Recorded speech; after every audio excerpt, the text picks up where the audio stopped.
Hi friends, ഇന്ന് രാവിലെ നല്ല ഒച്ചയാണ് കേട്ടോ. പുറത്ത് കുറേ കിളികൾ വന്നിട്ടുണ്ടായിരുന്നേ. എന്നും കാണും നമ്മളിവിടെ വെള്ളം വെച്ചിട്ടുണ്ട്, അത് കുടിക്കാൻ വേണ്ടിയാണ് അവർ കൂടുതലും വരാറ്. പിന്നെ ഇന്ന് നോക്കിയപ്പോൾ ഒരു എണ്ണാറക്കണ്ണനെ കണ്ട്. ഇതങ്ങനെ അധികം വരാറൊന്നുമില്ല, വല്ലപ്പോഴും ഒക്കെ കാണുന്നത്. പിന്നെ ഇതിനെയൊക്കെ നോക്കി നിന്നാൽ നമ്മുടെ സമയം പോകും. നമുക്ക് രാവിലത്തെ ബ്രേക്ക്ഫാസ്റ്റ് ഒക്കെ ഉണ്ടാക്കണം. അതിന് മുന്നേ ആയിട്ട് ആദ്യം ഓട്സ്, അത് പിന്നെ മേളിൽ നിൽക്കുന്ന ആൾക്ക് കൊണ്ട് കൊടുക്കണം. മേളിൽ ഞങ്ങളിവിടെ വേറൊരാളും കൂടെ ഉണ്ട് കേട്ടോ, ഞങ്ങളുടെ വീട്ടിൽ പുതിയ ഒരാളാണേ. പക്ഷേ ഇയാളെ ഞങ്ങളങ്ങനെ പുറത്തോട്ടൊന്നും ഇറക്കാറില്ല, കാരണം താഴെ ഇറക്കി കഴിഞ്ഞാൽ ഇവിടെ കുറേ പൂച്ചകളുണ്ട്, അപ്പോൾ അവർ ഉപദ്രവിക്കും കേട്ടോ. അതുകൊണ്ട് ഞങ്ങൾ അതിൻ്റെ മുകളിൽ തന്നെ ഇങ്ങനെ ഇട്ട് നമ്മളുമായിട്ടൊക്കെ ഒന്ന് ഇണങ്ങി വരുന്നതേ ഉള്ളൂ. പിന്നെ കാപ്പിക്ക് വേണ്ടി ഒരു തട്ടിക്കൂട്ട് സാമ്പാർ, നമ്മുടെ വീട്ടിലുള്ള വഴുതനങ്ങി അതും പിന്നെ ഇവിടെ നിന്ന് കുറച്ച് കഷ്ണങ്ങളൊക്കെ വെച്ചൊരു സാമ്പാറൊക്കെ ഉണ്ടാക്കി. അത് പിന്നെ കുക്കറിലോട്ടാക്കി പെട്ടെന്ന് അത് വേവിച്ചെടുക്കുക. അതിൻ്റെ കൂട്ടത്തിൽ തന്നെ വെള്ളവും ചൂടാക്കി.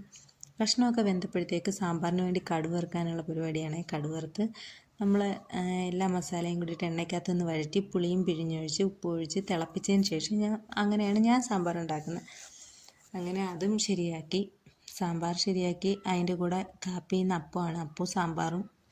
അങ്ങനെ അപ്പമൊക്കെ ഉണ്ടാക്കി. ഞങ്ങൾക്ക് 3 പേർക്കുള്ളത് ഉണ്ടാക്കി. കാരണം അങ്ങനെ അപൂർവമായിട്ടാണ് 3 പേരും കൂടെ ഒരുമിച്ചിരുന്ന് കഴിക്കുന്നത്. സ്കൂളുള്ളപ്പോൾ അവർ നേരത്തെ കഴിച്ചിട്ട് പോകും. ചിലപ്പോൾ ഞാൻ ഒറ്റയ്ക്കായിരിക്കും. ഇപ്പോൾ എല്ലാവരും കൂടെ ഒരുമിച്ച് കഴിക്കുന്ന ഒരു സന്തോഷം. നിങ്ങൾക്ക് ഇഷ്ടമായി ലൈക്ക്